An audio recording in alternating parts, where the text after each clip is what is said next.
hoje o que temos aqui? O que temos aqui é a igreja revestida de poder.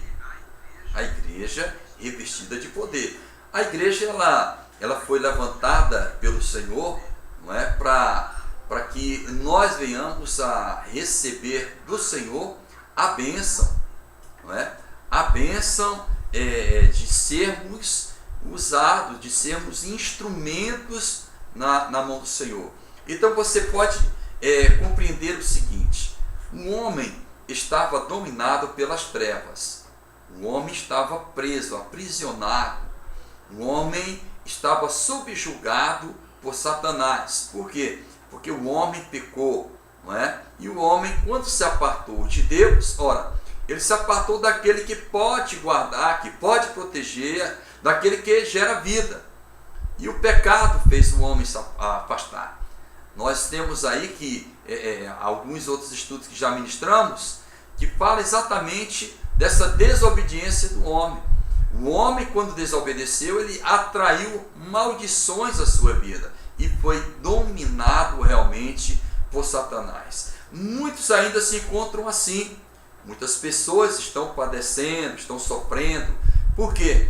Porque estão sem esta presença de Deus. Não compreendem que a morte de Cristo, o sangue de Cristo, purifica o homem de todo pecado.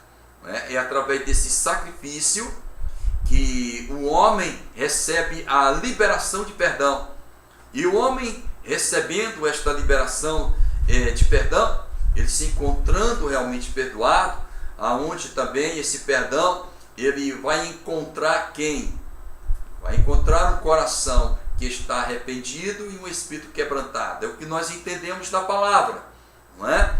De forma que o homem, quando tem um encontro com Deus, dele está assim, e é esse o coração que Deus não despreza, é um coração arrependido, contrito, e um espírito quebrantado. O Senhor não despreza, o Senhor aceita, recebe este coração, e Deus trabalha para que o homem chegue a esse estado, porque o homem não sabe ir até a Deus, o homem não sabe se colocar num estado de humilhação, ele precisa realmente de Deus, não é? E aí nós encontramos o homem reconciliado, e reconciliação é uma ação, né, de uma pessoa para com outra, no desejo de fazer com que a amizade rompida volte a existir. E o homem com Deus, ele providenciou para o homem essa reconciliação. Então em Cristo Jesus o homem está reconciliado, há uma aproximação, há um acesso do homem para com Deus. O homem passa a desfrutar de uma caminhada com o Senhor. Mas vamos então que um homem, quando ele recebe estas bênçãos em Cristo Jesus, ele recebe o perdão, ele recebe também dons, ele recebe a presença do Espírito Santo. Aí é onde nós chamamos que a igreja, ela passa a estar revestida deste poder. Em Atos, no capítulo 1, nós vamos encontrar na palavra do Senhor somente o versículo, deixa me ver aqui, amados, deixa me ver aqui, pronto, versículo 8, diz assim: mas recebereis poder ao descer sobre vós o Espírito Santo. Só essa parte. Então o Senhor Jesus está fazendo uma declaração, não é? de que haveria a manifestação do Espírito Santo e poder na vida do que cresce, daquele que passasse a acreditar em Jesus. Quem olha para Jesus Cristo e acredita nele, conhece a sua doutrina, passa a se aplicar e a desejar seguir a Jesus Cristo. Não é? Então, o homem passa a receber o Espírito Santo em sua vida a partir do momento em que o Senhor ele manifesta isso lá com a igreja primitiva. Lá com a igreja primitiva. Nós encontramos no capítulo 2, no versículo 1, a palavra diz assim: ao cumprir-se o dia de Pentecostes, estavam todos reunidos no mesmo lugar. De repente, veio do céu um som, como de um vento impetuoso, e encheu toda a casa onde estavam assentados. E apareceram, distribuídas entre eles, línguas como de fogo, e pousou uma sobre cada um deles. Todos ficaram cheios do Espírito Santo e passaram a falar em outras línguas, segundo o Espírito lhes concedia que falassem. Bom, essa é a época da igreja. E há esse revestimento. Aqui começa, não é, uma nova época para a vida do homem. Chegou uma nova época para você, um novo tempo para a tua vida. Chegou o momento de você andar realmente com Deus. Muitos dizem, aqui já declarei algumas vezes, né? Muitas pessoas dizem assim, pastor, é possível andar como Enoque andou? A palavra diz que ele andou com Deus. É sim, amado. É possível. Agora, nós temos que observar que Enoque, ele tem um desejo por Deus. É possível andar com Deus como Moisés andou? É possível. Mas veja a comunhão de Moisés com Deus. Veja a comunhão dos homens de Deus com ele. Eram pessoas que queriam, que desejavam essa presença, desejavam honrar a Deus, obedecê-lo, andar em submissão, e custasse o que custasse. Esses homens, eles não abriam mão do Senhor. Daniel não abriu mão de adorar o seu Deus, de orar a ele como ele fazia. Ele preferiu correr o risco, não é, de ser preso, preferiu enfrentar uma cova de leões famintos do que negar, do que deixar de estar com o seu Deus. Aqui é um espírito de adoração, de excelência. Então o homem precisa ter. Hoje nós não temos visto isso. Nós temos aí que existem igrejas que não levam os fiéis a terem este desejo, a terem este amor, a terem um envolvimento com a palavra, em advertência, para que o pecado seja eliminado, para que o homem se torne firme contra o pecado. Não é? Nós temos que os homens não estão direcionando as ovelhas para Cristo, para o envolvimento com esse Espírito, com o Espírito de Deus em suas vidas, o Espírito que guia as suas vidas. Muitas vezes estamos aí vendo pessoas voltando ao pecado, voltando à lama, porque não tem nenhuma, não tem uma vida consolidada, fortalecida, firmada na rocha. Não tem. Nós temos aí pessoas que estão vivendo um evangelho de igreja, um evangelho de homens, mas o que o Senhor quer é intimidade com a tua vida para te salvar. O que o Senhor deseja é purificar os nossos corações, é assim. O que o Senhor deseja é nos dar a boa direção. O que o Senhor deseja é abençoar poderosamente as nossas vidas. E nós temos aqui que esses homens foram preenchidos do Espírito.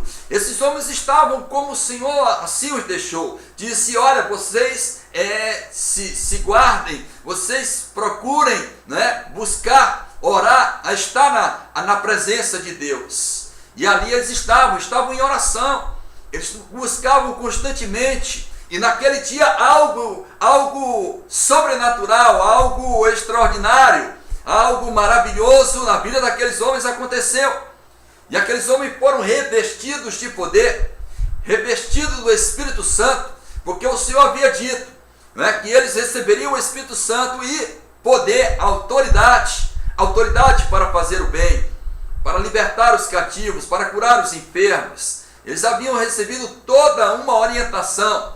Eles estavam aguardando aquilo com fé. Esse é o tempo da igreja. Esse é o tempo que você, amado, deve se colocar diante do Senhor. É o tempo que você deve se dispor ao Senhor, estando sujeito à vontade de Deus, se deleitando na presença do Senhor, tendo um envolvimento com o Santo Espírito. Você precisa dessas coisas. O homem de Deus precisa. Então não perca tempo, não é? Não perca tempo, não.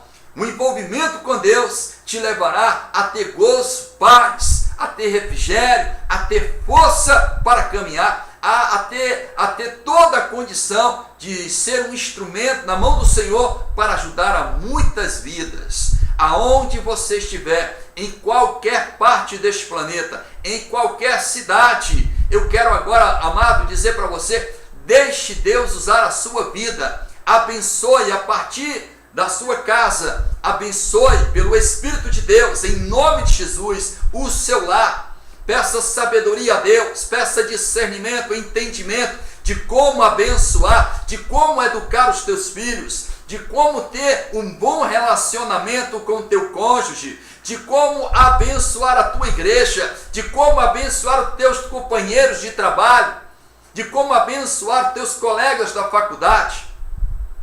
Então chegou o tempo de você andar pelo Espírito, não é o tempo de permanecer na carne, não discutindo, discordando, criticando, julgando, falando mal do próximo. Acaba com isso. Você que está me ouvindo, você que está me assistindo, não deixe que o diabo coloque você contra a obra de Deus, assim como Saulo de Tarso um dia viveu, e que teve um encontro com Cristo, e que reconheceu, ele que era um homem zeloso de Deus. Às vezes somos zelosos, mas nesse zelo nós acabamos por fazer a vontade da carne, e passamos a ser então um instrumento do inimigo. Você pensa que não? Existem muitas pessoas dentro de igrejas que se tornaram inimigos. Existem muitas pessoas dentro de igreja que precisam de um encontro maior com o Senhor. Se elas não renunciarem, se elas não negarem a si mesmas, se elas não confrontarem o seu próprio eu, como o Espírito Santo poderá agir em suas vidas? Como o Espírito Santo poderá realizar aquilo que é necessário? Por quê? Porque não há liberdade. O Espírito de Deus, ele está onde há liberdade. Se a sua vida, ela dá liberdade ao Espírito, então pode ter certeza que Deus fará grandes obras através de você. Mas se na sua vida não há esta liberdade, se você não tiver a coragem de confrontar o seu eu, o Senhor disse que devemos negar a si mesmo. Negue a si mesmo. Tome a sua cruz e siga Jesus. Negar é confrontar. Confronte o seu eu. Veja aquilo que você está em discordância com a palavra, em discordância com Deus. Procure então honrar ao Senhor. Faça a vontade de Deus, porque o propósito do Senhor é abençoar poderosamente a sua vida. Tá certo? É aqui nasce a igreja poderosa de Cristo. Aqui nasce a igreja ungida. Você foi chamado para fazer parte desta igreja. Você tem o Espírito Santo. Você é ungido do Senhor. Então busque a capacitação, porque esta é a igreja que será arrebatada. É bom lembrar isso. Nós estamos falando aqui no final dos tempos da igreja, a era da igreja. A igreja tem que estar pronta. Alguém que anda carnalmente não está pronto, ficará. Pastor, que isso está profetizando? Não, eu estou te falando aquilo que é verdade, aquilo que é realidade na vida do homem. Tá certo? Então, aqui nasce a igreja poderosa do Senhor.